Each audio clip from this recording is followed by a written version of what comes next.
सबसे पहले मैं इटली गया और मैंने उसे ही होटल में रूम लिया और जहां जॉन और शरद ने बताया था कि उसे वेटर ने उन लोगों का साथ दिया था जिन लोगों ने न्युग्दा मेम को किडनैप किया था, पर उसे वेटर को तो जॉन ने पहले ही मार दिया था। फिर मैं थोड़ा इन्वेस्टिगेट किया तो वहां की contract kidnapping contract killing gang का पता चल। फिर मैं उन गैंगस्टर से उनके साथ रहकर पता किया तो पता चला कि एक डायमंड नाम की गैंग ने न्युग्दा मेम को किडनैप किया था और जब मैं उसे गैंग से भिड़ा तो मैं अपने साथियों को भी बुला लिया था। मेरा साथ उसमें समायरा, साथ ही मेरी पुरानी टीम जो कि मेरे और मिशन संभाल रही थी, उन टीम को भी बुलाया और हम सब ने यूज पूरी गैंग को एक जगह इकट्ठा किया और इस बारे में उनसे पूछा। तभी हमें पता चला आकाश या कहाँ थे। ह्यू फ्लैशबैक में चला गया इटली देश। एक बंद पदे गोडाउन में बहुत सारे लोग में पदे थे, आसपास बहुत सारे लोग गंज पकड़कर खड़े थे। उनके बीचों बीच आकाश एक आदमी के सामने खड़ा था और वह आदमी भी खून से लटपट था और आकाश के सामने दारा सहमा बैठा हुआ। तभी आकाश ने उसे आदमी के गले पर तलवार रखकर पूछा बात। उसे होटल ग्रैंड वेलकम में उसे रात इस लड़की को किडनैप तेरी ही गैंग के लोगों ने किया था ना? आकाश ने न्युग्दा का फोटो दिखाते हुए कहा। तभी उसे आदमी ने डरते हुए कहा, हाँ, इस लड़की को हमारी ही गैंग के लोगों ने किया था। भी आकाश में उसके गले पर तलवार की नोक गुजते हुए कहा, पर क्यों? वही उसे आदमी के गले से थोड़ा थोड़ा खून रिसने लग गया था। तभी उसने कहा, क्योंकि हमें इंडिया से इस लड़की को किडनैप करने का कॉन्ट्रैक्ट मिला था और इसे ढूंढने का भी पहले हमने इसे इटली में ढूंढा। फिर जब इसका पता चल गया तो उसे सामने वाले आदमी ने उसे किडनैप करने के बाद इंडिया भेजने के लिए भी कहा था और इस चीज की हमें बहुत मोटी रकम दी गई थी। और इंडिया से इसे किडनैप करने के लिए किसने कहा था? तभी उसे आदमी ने कहा, वहाँ एक फेमस माफिया रोलेक्स है, उसके ही आदमी जुजुवा ने हमें इस लड़की को इंडिया भिजवाने का कॉन्ट्रैक्ट दिया था। वही उसे आदमी की बात खत्म होते ही आकाश ने अपना हाथ पीछे करके एकदम से आगे करते हुए उसे आदमी की गर्दन वही काट दी और वह आदमी वही मर गया। वहीं उसे आदमी के मरते ही आकाश ने जाते हुए समायरा से कहा, समायरा यह गोदाम सुबह तक साफ करवा दो अपने लोगों से कहकर। वहीं इसके बाद आकाश वहां से चला गया। फ्लैशबैक और वही तभी कबीर ने सोफे पर बैठे हुए कहा, तो ले देकर हर जगह इस रोलेक्स का ही नाम आ रहा है, इसका मतलब न्युग्दा इस रोलेक्स के ही पास है। रोलेक्स में आ रहा हूँ, कबीर ने गुस्से से कहा। तभी आकाश ने कहा, नहीं, हम ऐसे डायरेक्ट रोलेक्स पर अब हमला नहीं कर सकते क्योंकि उसके पास न्युग्दा मेम है और अगर हम उसे पर अटैक करेंगे तो वह न्युग्दा मेम को चोट पहुंचा सकता है, यहाँ तक कि मार भी सकता है। रोलेक्स एक बहुत सनकी माँ कभी कबीर सिया और आकाश की बात पर बोला, हाँ मुझे भी पता है, मैं इतना बेवकूफ नहीं हूँ कि अब रोलेक्स पर सामने से अटैक करूंगा, पर फिर भी उसे धीरे धीरे तो खोखला करना पड़ेगा। तभी कभी कबीर वहां से जाते हुए बोला, आता हूँ। थोड़ी देर में वही कबीर बाहर आया और आकाश जी कर से आया था वह कर लेकर वहां से निकल गया। भी सिया और आकाश भी उसे बेसमेंट से बाहर आए और कबीर के दिए हुए काम के लिए निकल गए। भी इधर कृष्ण भारद्वाज अपने अपार्टमेंट के फ्लोर की बालकनी में खड़ा था और सोच रहा था कि मिस जिंदल को कबीर के बारे में बताएं या नहीं, क्योंकि वह मिस जिंदल के साथ कुछ बुरा भी नहीं चाहता था। पर तभी उसने यह डिसाइड किया कि वह मिस जिंदा लिखो कुछ नहीं बताया, क्योंकि अगर उसने बताया तो कबीर उसे जान से मार देगा। तो मिस जिंदल की जान से ज्यादा उसने खुद की जान को बचाना जरूरी समझा और चुपचाप कबीर दिल्ली आ गया है, यह बात अपने मन में ही दबा ली। वही इधर रोलेक्स के एक मसाला फैक्ट्री के गोडाउन में इस शाम एक कर वहां आकर रुकी। तभी उसमें से जुजुवा उतरा और अंदर जाते हुए एक आदमी से बोल, हमारे आरडीएक्स आने वाले थे तो अभी तक आए या नहीं? वह जज्बा भाई RDX तो कल रात को ही आ गए थे मसाला के बॉक्स में। वह जो नूडल्स का मसाले मंगवाए थे उनके ही बीच में बॉक्स रखे हुए हैं। अच्छा, तो जैसे ही उसके क्लाइंट फाइनल होते हैं वह सप्लाई करने हैं, तब तक हमारे इस गोदाम में और लोगों का पहरा बढ़ा दो, क्योंकि इस गोदाम में अब करोड़ों का माल है और अगर इसमें कुछ हुआ तो रोलेक्स भाई किसी को नहीं छोड़ेंगे। तभी जज्बा पूरा माल चेक करके वापस से फैक्ट्री के गोदाम से जाने लगा। फिर वह बाहर आया और उसने किसी को कॉल किया।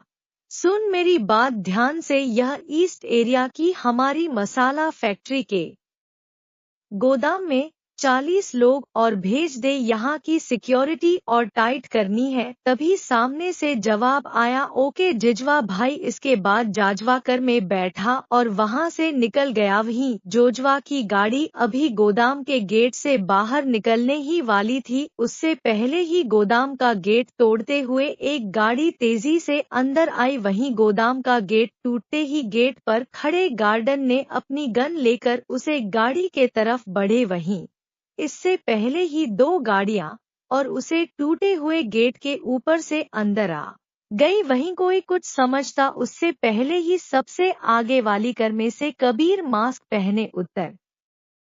वहीं पीछे वाली दोनों कारों में से एक में सिया और एक में से आकाश उतरा। वही जोजवा ने जैसे ही मास्क वाले लोगों को देखा उसने भी अपनी गन लेते हुए कार से उतर गया।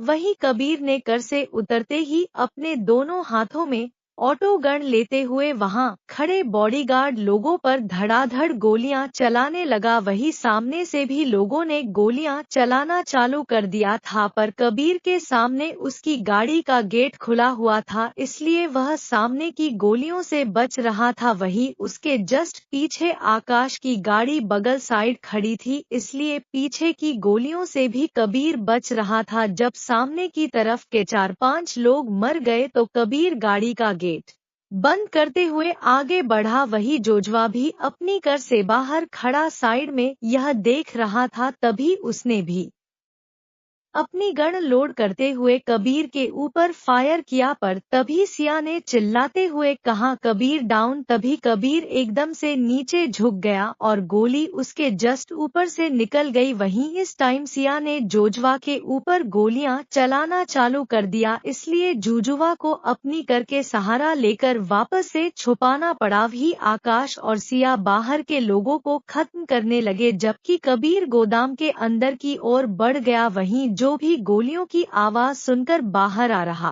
था, कबीर बिना किसी देरी से उनका वही खत्म किया जा रहा था और अंदर बढ़ जा रहा था। कबीर के रास्ते में जो भी आता वह भगवान को प्यार होता जा रहा था। वही इधर बाहर जाजवा और उसके लोग आकाश और सिया से लड़ रहे थे। तभी जुजवा ने वापस से थोड़ा सा ऊपर हाथ करके सिया के ऊपर फायर किया। वहीं सिया का ध्यान अपने पीछे खड़े एक आदमी को शूट करने पर था, इतने में उसके एक हाथ में गोली लगी। वहीं उसने गोली लगते ही वह साइड हट गई, नहीं तो 2-3 गोलियां और उसके ऊपर लगती। तभी उसने देखा तो फायर जुजुआ ने किया था। भी आकाश ने कहा, सिया मैडम आप वापस से गाड़ी में बैठ जाइए, मैं संभाल लूंगा। वहीं तभी सिया ने गाड़ी में ना बैठते हुए सिर्फ गाड़ी की सीट के नीचे से 2 ऑटो गन और निकाली और फायरिंग करते हुए खुद भी गोदाम की अंदर की ओर बढ़ गई। वहीं जुजुआ ने जब देखा कि 3 लोगों में से 2 अंदर चले गए हैं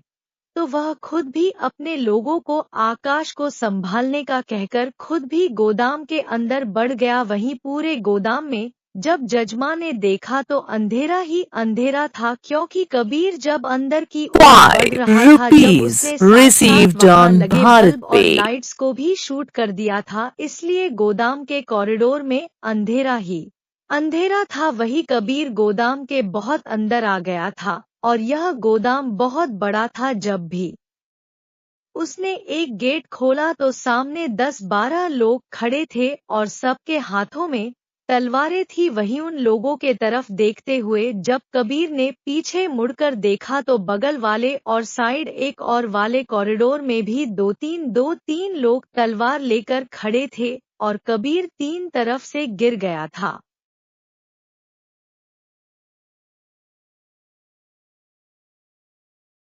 कभी कबीर ने वापस से अपनी दोनों ऑटो गन से फायर किया तो वहां खड़े 3-4 लोग तो मर गए, पर इस टाइम उसकी दोनों ऑटो गन्स में बुलेट खत्म हो गई। वहीं तभी 4-5 लोग और तलवारें लेकर उसके आसपास आकर खड़े हो गए। वहीं कबीर थोड़ा आगे बढ़कर हाल में आ गया और वह सारे लोग भी उसके अगल बगल हाल में आ गए और अब कबीर चारों तरफ से गिर गया था। भी एक आदमी ने आगे बढ़कर जब कबीर के ऊपर तलवार से वार किया, वहीं कबीर ने बगल होते हुए उसकी तलवार हाथ से पकड़ ली। भी कबीर के ऐसा करते ही कबीर की हथेली से खून रिसने लगा। तभी कबीर ने झटके से उसे आदमी को अपनी ओर खींचा और लात मारकर दूर फेंक दिया। वही कबीर के हाथ में भी एक तलवार आ गई थी। तभी एक आदमी ने हंसते हुए कहा, तो अच्छा अब तू हम 15 लोगों से अकेला लड़ेगा, तलवारबाजी आती भी है। वही यह सुनकर वह सारे लोग हंसने लगे। भी कबीर भी हंसते हुए बोला, किसने कहा मैं तुमसे तलवारबाजी से लड़ूंगा? हाँ, मुझे तलवारबाजी आती तो है, पर इतना टाइम नहीं है बच्चों के तुम्हारे साथ तलवारबाजी से टाइम पास करूं। तभी एक आदमी और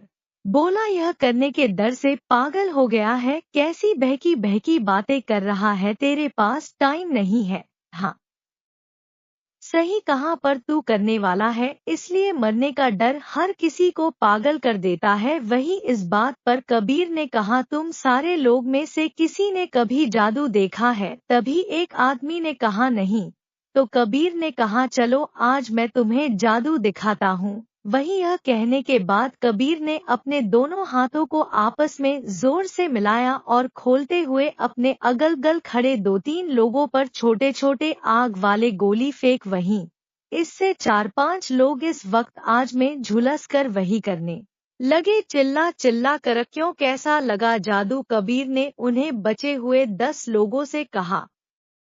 वही फिर उन सारे लोगों ने एकदम से कबीर पर अटैक किया तो कबीर ने भी अपनी तलवार से खुद का डिफेंस करते हुए अटैक किया और 2-3 लोगों को वहीं काट दिया। किसी का हाथ, किसी की गर्दन तो किसी की कमर से वही काट दिया। वही लगभग 2 मिनट में कबीर ने उन बचे हुए 10 लोगों को खत्म कर दिया। तभी सिया भी वहां आ गई और वह दोनों आगे बढ़ गए। वहीं आगे भी कुछ लोग आए, उन लोगों को मारते हुए कबीर आखिर उसे जगह पहुंच ही गया जहां बहुत सारे मसाले रखे हुए थे। तभी पीछे से जुजुआ भी 10 लोगों के साथ इस जगह पहुंच गया तो कबीर और सिया पिलर की पीछे छुप गए और सिया ने एक ऑटो गन